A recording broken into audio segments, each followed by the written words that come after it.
मतलब का रिश्ता। एक गांव में एक बड़ा साहूकार रहता था। साहूकार बहुत पैसे वाला था। आसपास के कई गांवों में उसका बड़ा नाम था, लेकिन इस साहूकार को अपने पैसे का, अपने रुतबे का और अपने नाम का बड़ा ही घमंड था।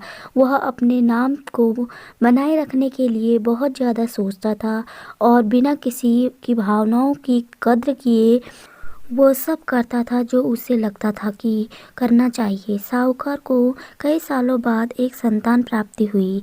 साहूकार ने अपनी इस खुशी को मनाने के लिए अपने घर पर एक बहुत बड़ा कार्यक्रम रखा, जिसमें उसने आसपास के गांव के सभी श्रीमंत लोगों को और सिर्फ ऐसे रिश्तेदारों को जो पैसे वाले थे उनको बुलाया था। पास के ही गांव में साहूकार की खुद की सगी बहन भी रहती थी। क्योंकि इन दिनों उसकी आर्थिक परिस्थिति कुछ अच्छी नहीं थी, इसलिए उसने अपनी बहन को तक इस कार्यक्रम में नहीं बुलाया। साहूकार ने जिस कार्यक्रम का आयोजन किया था वह इतना भव्य था और इसके अलावा उसमें इतने प्रसिद्ध और श्रीमंत लोग आने वाले थे कि इस कार्यक्रम की चर्चाएं हर गांव में होने लगी। यह खबर उस साहूकार की बहन तक भी पहुंच गई। बहन को यह जानकर बहुत ज़्यादा खुशी हुई कि इतने सालों बाद उसके भाई की आखिरकार संतान सुख प्राप्त हो गई है।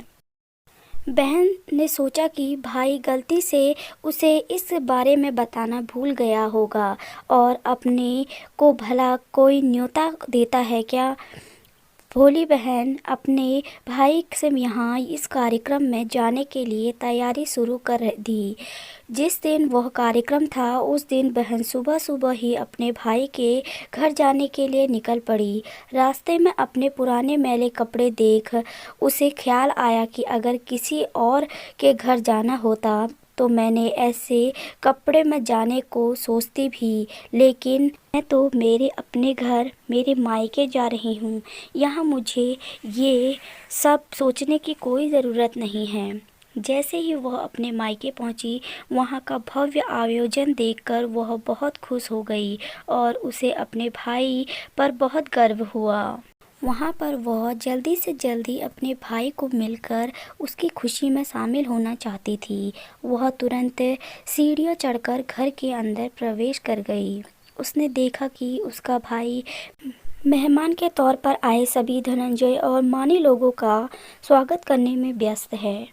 बहन जैसे ही अपने भाई की तरफ उसने मिलने के लिए बढ़ी तो उसके भाई की नज़र उस पर पड़ गई और अपनी बहन को ऐसे मैले पुराने कपड़े पहनकर देखकर भाई ने उससे मिलने को तो दूर उससे तुरंत बहाना बनाकर वहाँ से निकल गया।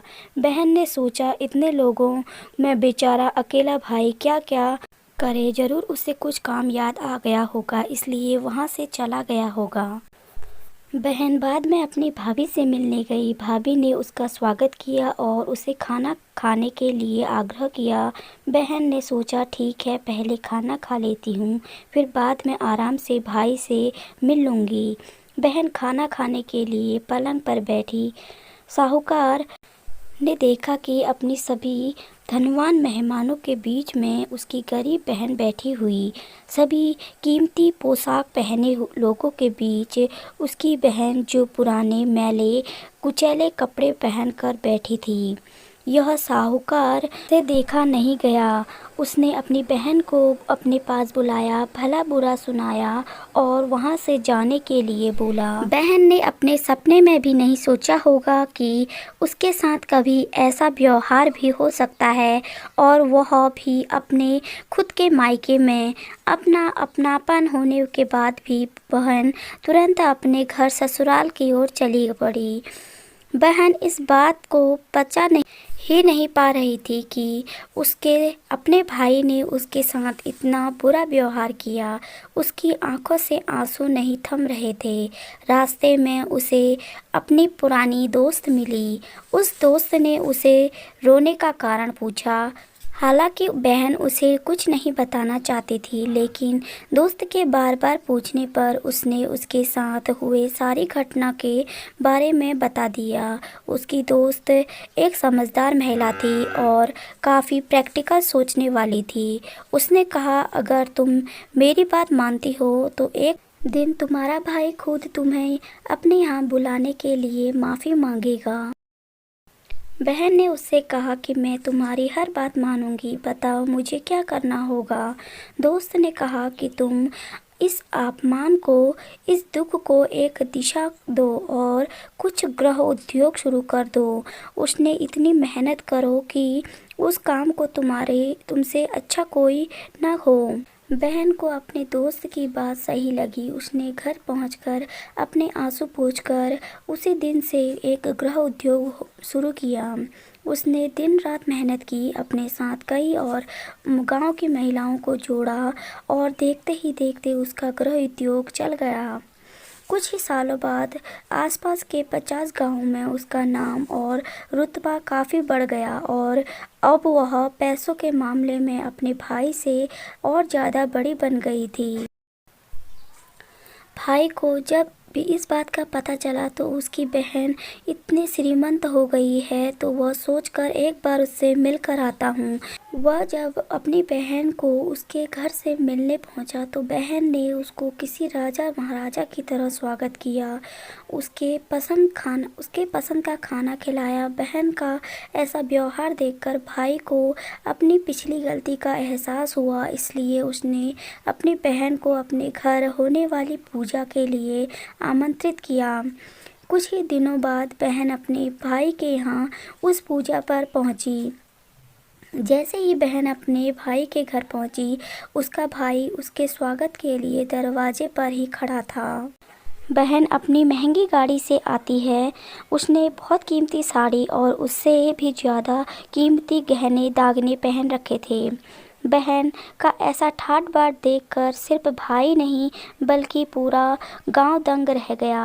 भाई दौड़कर आया और बहन की गाड़ी का दरवाज़ा खोलकर उसे बाहर आने के लिए कहा और बड़े प्यार से उसे पूजा में का प्रसाद ग्रहण करने के लिए बुलाया।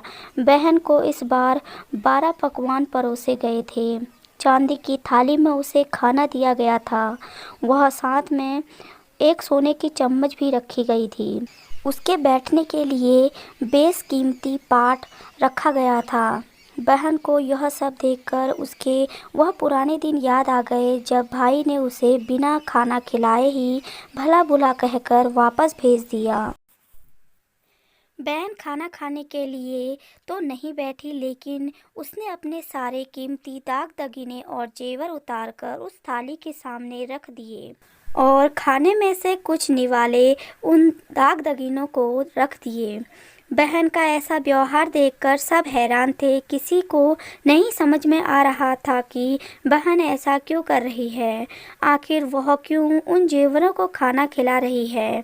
जब सभी ने उससे पूछा कि वह क्यों ऐसा कर रही है, तब बहन ने सबके सामने बताया कि आज तो जो उसका इतना मान सम्मान हो रहा है वह दरअसल उसका नहीं, उसके इन्हीं दाग दगीनों का हो रहा है। और क्योंकि मैं तो अभी भी वही पुरानी साहूकार की बहन ही हूँ, अगर कुछ बदला है तो वो है मेरी परिस्थिति। भाई ने अपनी गलती का एहसास होने पर इस बार अपनी बहन के पैर पकड़कर माफ़ी मांगी। बहन जो पहले ही अपने भाई से निस्वार्थ प्रेम करती थी, उसने अपने भाई को माफ़ कर दिया और उसे गले से लगा लिया। दोस्तों, पैसा सिर्फ हमारे जीवन को सरल बनाने के लिए, जबकि रिश्ते जीवन में मिले सभी वरदान के तरह हैं। अगर इन्हें सच्चे मन से और निस्वार्थ भाव से निभाया जाए, पैसे खर्च हो जाते हैं पर वो बाद में भी कमाए जा सकते हैं, मगर रिश्ते खर्च हो जाएं या टूट जाएं तो दुनिया का सारा धन भी आपको उन्हें वापस नहीं दिला सकता।